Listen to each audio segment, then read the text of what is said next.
ഈ സംസ്ഥാനത്ത് മൂന്നാം ചേരി അതായത് ബി.ജെ.പിയുടെ നേതൃത്വത്തിൽ എൻ.ഡി.എ ശക്തമായതിനു ശേഷം നടക്കുന്നൊരു നിയമസഭാ തെരഞ്ഞെടുപ്പാണിത്. നമുക്കറിയാമല്ലോ, നേരത്തെയൊക്കെ 11-12% വോട്ട് കിട്ടുന്ന ഒരു പാർട്ടിയും മുന്നണിയുമാണ് ബി.ജെ.പിയും എൻ.ഡി.എയും. അതുപോലെ വടക്ക് മഞ്ചേശ്വരത്ത് വിജയിച്ചു വന്നാലായി, തോറ്റാലായി. തെക്ക് നേമത്ത് വിജയിച്ചു വന്നാലായി, തോറ്റാലായി. ഇതിനപ്പുറത്തേക്ക് ബി.ജെ.പി ഒരു വളർച്ച കഴിഞ്ഞ ഏതാണ്ട് ഒരു 10-12 വർഷക്കാലം കാണിച്ചിട്ടില്ല.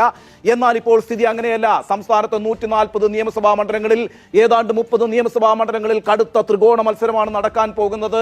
ഒരു സംശയവും വേണ്ട. 2024 ലോക്സഭാ തെരഞ്ഞെടുപ്പിലെ ആകെ ഫലം പരിശോധിക്കുകയാണെങ്കിൽ ഏതാണ്ട് 11 നിയമസഭാ മണ്ഡലങ്ങളിൽ ഒന്നാം സ്ഥാനത്തെത്തിയ പാർട്ടി ബി.ജെ.പിയാണ്, എത്തിയ മുന്നണി എൻ.ഡി.എ ആണ്. അതുപോലെ 9 നിയമസഭാ മണ്ഡലങ്ങളിൽ അവർ 2ാം സ്ഥാനത്താണ് എത്തിയിരിക്കുന്നത്. ആ അർത്ഥത്തിലൊക്കെ ബി.ജെ.പിക്കും എൻ.ഡി.എക്കും ശക്തമായ സാന്നിധ്യമായി മാറാൻ കഴിഞ്ഞിരിക്കുന്ന ഒരു സാഹചര്യത്തിലാണ് നടക്കാനിരിക്കുന്ന നിയമസഭാ തെരഞ്ഞെടുപ്പ് ഏറ്റവും പ്രധാനമാകുന്നത്. നോക്കൂ, കഴിഞ്ഞ തദ്ദേശ തെരഞ്ഞെടുപ്പിൽ എന്താ സംഭവിച്ചത്? വലിയ മുന്നേറ്റം ബി.ജെ.പിക്ക് ഉണ്ടാക്കാൻ കഴിഞ്ഞിട്ടുണ്ട്. 9 നിയമസഭാ മണ്ഡലങ്ങളിൽ 40,000-ന് മുകളിലാണ് കേട്ടോ അവരുടെ വോട്ട് എന്ന് പറയുന്നത്. ഒരു 10,000 വോട്ട് അങ്ങോട്ടോ ഇങ്ങോട്ടോ മാറുകയാണെങ്കിൽ കേരളത്തിന്റെ രാഷ്ട്രീയ ചിത്രം തന്നെ മാറി. ഇപ്പോൾ എന്താ സംഭവിച്ചിരിക്കുന്നത് നോക്കൂ. കടുത്ത ബി.ജെ.പി വിരോധികൾ പോലും ഒരുപക്ഷെ 4-5 സീറ്റുകളിൽ ബി.ജെ.പി വിജയിച്ചു വരാമെന്ന് പറയുന്നു. മറ്റൊരു വാദം കൂടിയുണ്ട് കേട്ടോ. ഒരുപക്ഷെ നടക്കാനിരിക്കുന്ന നിയമസഭാ തെരഞ്ഞെടുപ്പിൽ കേരളത്തിന്റെ നിയമസഭ ഒരു ത്രിശങ്കു സഭയായി പോകാം